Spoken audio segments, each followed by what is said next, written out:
Schedule కులాలంటే కేవలం మాలమాదిగలే కాదని 59 కులాలు ఉన్నాయని డక్కల హక్కుల సంరక్షణ సంఘం జిల్లా అధ్యక్షులు యేసుపోగు బాబు అన్నారు. రాష్ట్ర ప్రభుత్వం ఏకసభ్య కమిషన్ చైర్మన్ రాజీవ్ రంజన్ మిశ్రా ఎదుట తమ వాదనలు వినిపిస్తామని తెలిపారు. 75 సంవత్సరాల నుండి ఉమ్మడి రిజర్వేషన్లు కేవలం 2-3 కులాలే సంపూర్ణంగా అనుభవిస్తున్నాయని పేర్కొన్నారు. 59 కులాలకు సామాజిక న్యాయం కోసం తాము డిమాండ్ చేస్తున్నామని, వర్గీకరణ ఏబిసిడికి సంపూర్ణంగా మద్దతు తెలియజేస్తున్నామన్నారు. కార్యక్రమంలో చిన్నకర్ల బాబు, కర్ని శ్రీనివాస్, సిహెచ్ ఎలేషా, చిన్నకర్ల శ్రీను, గౌరవరపు ఎలమంద, చిలకల కోటయ్య తదితరులు పాల్గొన్నారు.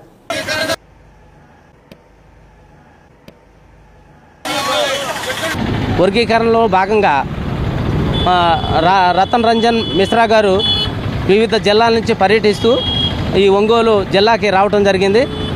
వర్గీకరణ ఎస్సీ 59 కులాలే కాకుండా 59 కులాల్లో మా డక్కల కులం కూడా ఒకటే. అయితే అధికంగా ఉంటున్న మాదిగ, మాల, రెల్లి తదితర కులాల కన్నా మాది అట్టడుగు స్థానంలో ఉన్న డక్కల కులం ఒకటే. ఈ డక్కల కులం మా వారు సుమారుగా 20 జిల్లాల్లో నివసిస్తున్నారు. 50,000 నుంచి 60,000 మంది దాకా మా వాళ్ళు నివసిస్తున్నారు. వారికి ఆర్థికంగా, ఉద్యోగపరంగా, రాజకీయంగా ఎటువంటి ఈ 75 సంవత్సరాల్లో ఎటువంటి లబ్ధి చేకూర్చలేదు. కాబట్టి ఈ వర్గీకరణ జరిగితే మాకు, మా పిల్లలకి, మా భవిష్యత్తుకు కూడా మంచి ఉపాధి, మంచి సోపానం, ఉద్యోగ సోపానం ఉంటుందని ఆశిస్తున్నాం. కాబట్టి వర్గీకరణ అత్యవసరంగా కావాలి, ఇప్పుడు వెంటనే జరగాలని కోరుకుంటున్నాం. కాబట్టి మన ప్రభుత్వం చేపడుతున్న ఈ వర్గీకరణ అంశాన్ని మేము స్వాగతిస్తున్నాం. ఉమ్మడి ప్రకాశం జిల్లాలో వచ్చినటువంటి రాజన్ రంజన్ మిశ్రా గారికి మేము ఒకటే విన్నవించుకుంటున్నాము. షెడ్యూల్డ్ కులాలంటే కేవలము మాల, మాదిగ, రెల్లు కులాలే కాదు, 59 కులాలు. వాటిలో ఉమ్మడి రిజర్వేషన్ వల్ల మేము స్వాతంత్రం వచ్చిన ఈ 75 సంవత్సరాల్లో అనేక రంగాలలో వెనకబడి అనేక యొక్క ఆర్థిక స్థితిగతులను మేము కనుమరుగైన పరిస్థితి కనబడుతున్నది.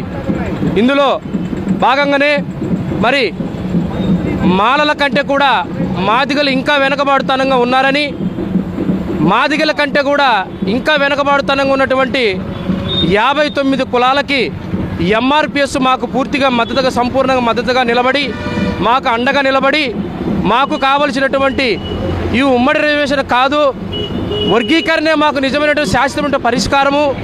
మా భవిష్యత్తులకి ఈ ఉమ్మడి రిజర్వేషన్ వల్ల కాదు, వర్గీకరణ ద్వారానే ఉద్యోగ అవకాశాలు కానీ, సంక్షేమ అవకాశాలు కూడా సంపూర్ణంగా మాకు అందుతాయని చెప్పని మేము విశ్వసిస్తున్నాం.